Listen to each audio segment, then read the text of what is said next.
அனைவருக்கும் வணக்கம். இந்த பதிவில் நம்ம பார்க்க போகிறது எம்ஜிஆர் ஒரு புரியாத புதிர். ஒரு விஷயத்துக்கு எம்ஜிஆர் எப்படி ரியாக்ட் பண்ணுவார் அப்படிங்கிறத யாராலையுமே கணிக்க முடியாது. எம்ஜிஆர் இதை இப்படி தான் டீல் பண்ணுவார் அப்படின்னு நினச்சிட்டு இருக்கும்போது அவர் அதை வேற மாதிரி டீல் பண்ணுவார். அதற்கு பின்னால் ஒரு பெரிய காரணமும் இருக்கும். இது எம்ஜிஆருக்கு மிகப்பெரிய ப்ளஸ் பாயிண்ட்டாக இருந்தது அரசியல்லையும் சினிமாலையும்.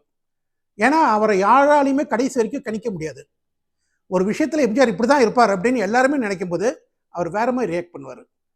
இன்னைக்கு நம்ம பார்க்க போகிறது அது மாதிரி ஒரு விஷயத்தை தான்.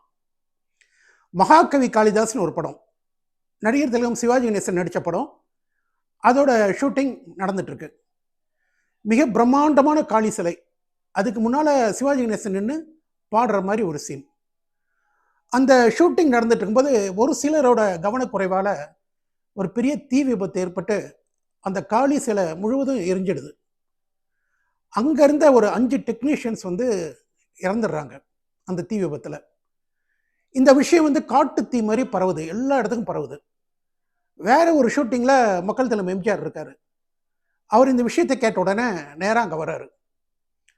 அங்கே வெறும் கண்ணீரும் இதுமா இருக்கு. யார் யாரெல்லாமோ ஆறுதல் சொல்லிட்டு இருக்காங்க.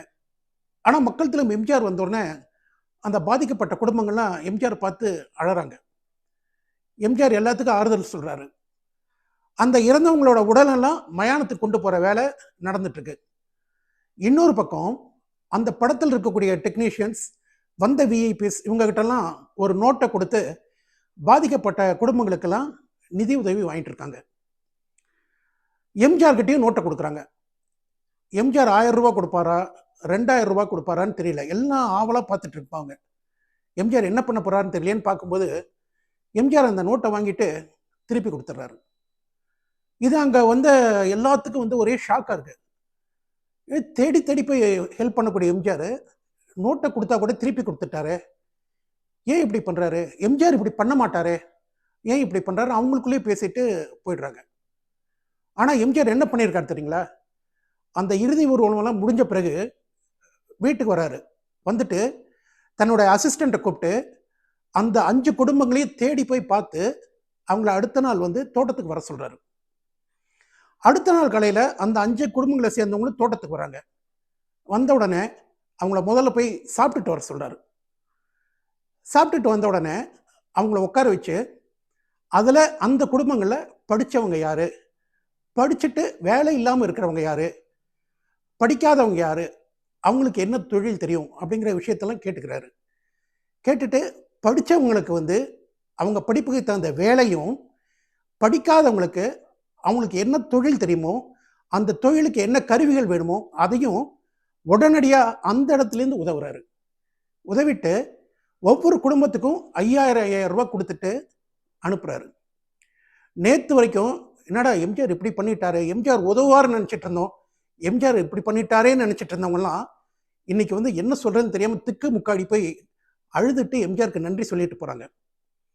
இதெல்லாம் பார்த்துட்டு இருந்த உதவியாளர் என்ன பண்ணுறாரு, கேட்குறாரு எம்ஜிஆர்கிட்ட, தலைவரே நேற்றே நோட்டை நீட்டும் போதே நீங்கள் ஏதோ ஒரு பணம் கொடுத்துருக்கலாமே, நேற்று ஒன்றுமே கொடுக்கல, இன்னைக்கு இப்படி பண்ணுறீங்களே ஏன் அப்படின்னு கேட்குறாரு. அப்போ எம்ஜிஆர் சொல்கிறாரு, ஒரு தீ விபத்து ஏற்பட்டு வீடு போயிருந்ததுன்னா நம்ம அந்த வீட்டை கட்டி கொடுக்கறதுக்கு பணம் கொடுக்கலாம். ஆனால் அவங்க இழந்திருக்கிறது குடும்ப தலைவனை. நம்ம என்னதான் பணம் கொடுத்தாலும் அந்த பணம் கொஞ்ச நாளைக்கு தான் அவங்களுக்கு உதவும், அவங்களோட எதிர்காலத்துக்கு அது உதவாது. ஆனால் நம்ம இந்த மாதிரி ஒரு தொழில் தொடங்குறதுக்கு நம்ம உதவினோம் அப்படின்னா, படித்தவங்களுக்கு ஒரு வேலை வாங்கி கொடுத்தோம் அப்படின்னா அது அவங்களோட எதிர்காலத்துக்கு உதவும்.